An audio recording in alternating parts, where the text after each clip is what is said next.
As of late, the burning question within the manosphere, and more specifically the men's rights movement, has been to be political or not. I think the answer is the simple one. The men's rights movement will at some point make its inevitable debut on the political scene. Now, in doing so, it will confront a dualistic political system hostile to the needs and interests of men on both sides, contrary to the growing cacophony of screeching rightist partisans insisting that the MRM immerse itself in their personal political milieu. The sour, stipulatory stench of red, white, and blue, good old red-blooded American nationalism emanating from their breath, that kind of sanctimonious, fake, self-contradicting, patriotic douchebaggery that this picture encapsulates pretty perfectly, I think.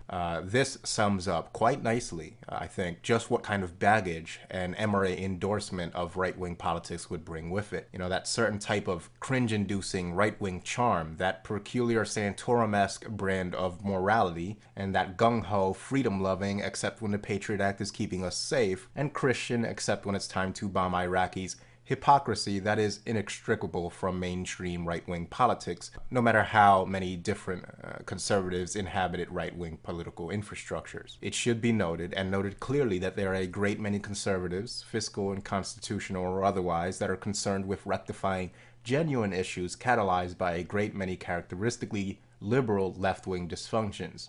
And yet the above characterizations of the right-wing establishment will remain and persist despite their efforts. The purpose of this video is to address the current push within the men's rights movement towards conservative politics that translate in the end to nothing more than GOP business as usual. Now, the obviousness of left-wing establishment politics being incompatible with the goals of the men's rights activists are assumed here, and as such I will not cover them at length here. What will be addressed is the much more subtle, but just as negative implications of a right-wing affiliated men's rights movement and what specific political actions can be adopted by a politicized men's rights movement. A fledgling MRA movement, having not the political clout nor the financial capital to bring even the most simplistic male grievances to the fore, simply cannot afford to make the baggage of right-wing politics its own. Such a move would put us squarely in the trench warfare struggle of right versus left politics, where one side gains ground only to be beaten back by the other, back and forth, perpetually without either side making any real ground. Partisan wedge issues dominate left versus right politics, and any alignment on the part of the men's rights movement with the right will result in our being tasked with guarding a remote outpost, signifying our metaphorical grievances and their priority to the right, very far, far away from the front lines where the real battles take place. Abortion, the war on terror, military spending versus entitlement spending, these are the issues that a partisanized men's movement would take back seat to. Again, I want to concentrate here mostly on the futility of a male endorsement of the conservative right only as a rebut to a growing number of MRAs calling for a strictly rightist partisan approach for the purposes of mediating MRA grievances. It should be a foregone conclusion, however, that throwing our chips in with the liberal left would provide to us an equally lackluster devotion to the core issues that MRAs seek to address. Now, the old adage, insanity is doing the same thing over and over again and expecting different results, comes to the thinking MRA's mind when surveying the landscape of right versus left partisan politics, knowing that others would have us bury our heads in the sand, urging us to take part in their rituals of ineffectuality. Their political solutions, the milquetoast write your congressman, the blatantly disingenuous vote conservative, they're the lesser of two evils, get Obama out of office at all costs, tedium.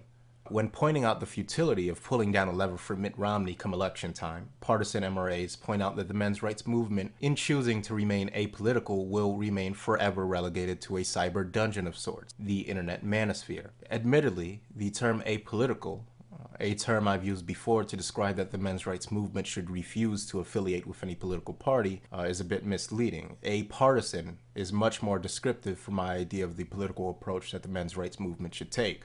Political action should undoubtedly be taken sans the morass of the left or the chainmail suit of white knight chivalry that so encumbers the political right. The men's rights movement needs to be able to isolate and dispatch issues pertaining to its own interests with political expediency and without the crippling tithes that would be demanded of it under allegiance to any political party.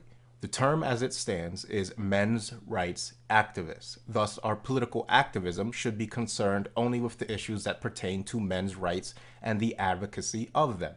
When people, supporters, or detractors, male or female, are confronted with the male rights activists, they should take away with them not a peculiar stench of republicanism or liberalism or any other political ism.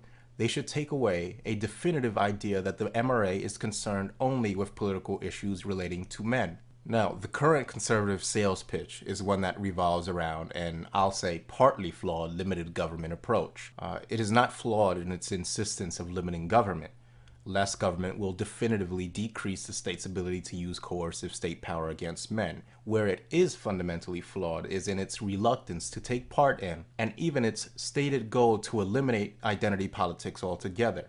You see, it's human nature to advocate for one's associated group. Limiting government will never stop women from advocating on their own behalf for government benefit. No, you see, at best, limiting government will only serve to limit the amount of benefits that the varying groups bound to lobby government for their own interests will have access to. This is to say that unless conservative politics can force the state, which also operates in the interest of its own self-preservation, to operate under the absolute minimum amount of taxpayer dollars, which we all know is highly unlikely, there will always be a surplus of funds that will be designated by which political groups most effectively advocate for them.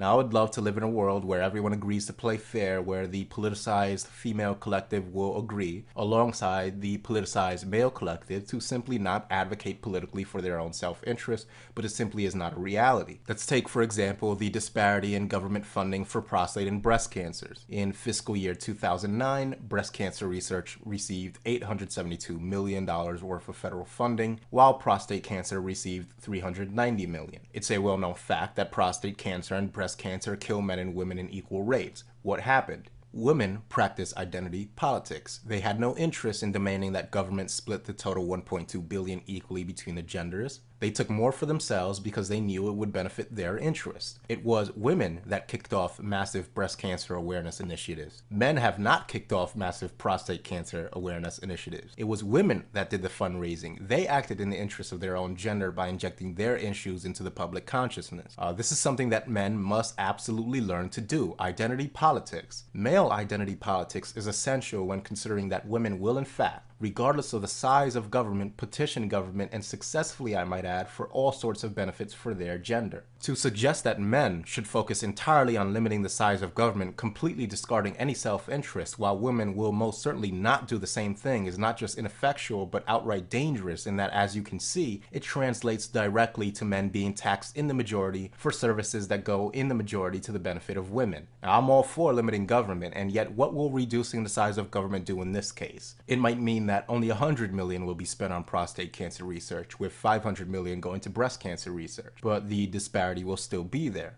Considering that men pay the majority of taxes, and will continue to do so no matter how much one shrinks government, it's time we start demanding our share by practicing a partisan identity politics. The fundamental problem with the men's rights movement adopting a partisan approach to politics is that it depends on elected officials to do our bidding.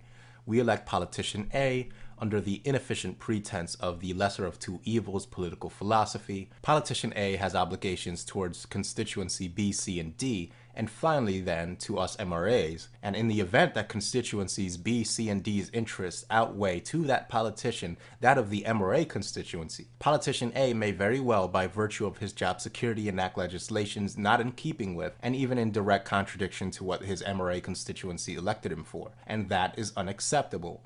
Constituencies advocating in this manner for their own self-interest via a politician must in fact render assistance to said politician's political campaign in the form of donations, in the form of public advertising, and a myriad of other political functions. All this energy expended still does not guarantee said politician's election, and said politician's election, as just mentioned, does not guarantee that he will act in keeping with the interest of one of the many constituencies that got him elected. Furthermore, the constituency in supporting said candidate now has, whether they like it or not, an affiliation with that specific candidate's political policies. This is a highly inefficient way to address our grievances in the political sphere.